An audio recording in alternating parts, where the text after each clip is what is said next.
Hi, I'm Jared Craig, a game design student, and for my art test, I made a small demo to show off code, game design, and UI. In this game, the player attempts to complete an obstacle course in under a minute with the tool of a teleportation projectile. In a 3D UI element attached to the rifle, you can change different settings regarding how your projectile acts in order to best prepare for each obstacle you face. Specifically in this art test, I set out to show off my creativity, game design, and UI sense. When trying to come up with an idea for the art test, I never really learned much about projectiles, and I wanted to have some fun learning them and playing around with them.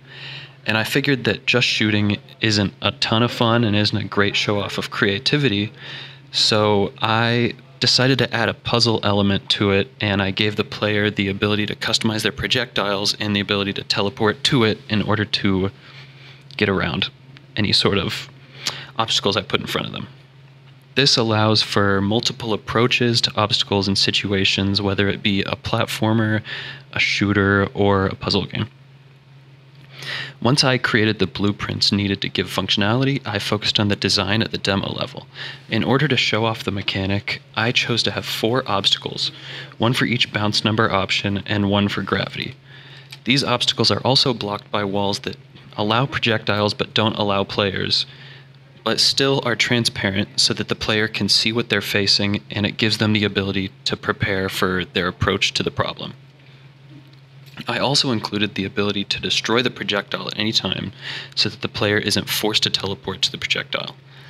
In addition, I also disabled the ability to teleport to the projectile unless it is stuck to something to prevent cheesing and, general cheating by teleporting to it in the air over and over and over, or teleporting after you shoot it 4,000 feet in the air. When deciding the UI, I had to take in all the details and circumstances this game has. This game is made up of teleportation, time trial, and shooting. So I figured that it was best that I kept it with like a red racing zest, relatively simplistic due that it's just a demo, and a sci-fi kind of feel with the font and the designs. All of the UI assets were created by me personally. Thank you so much.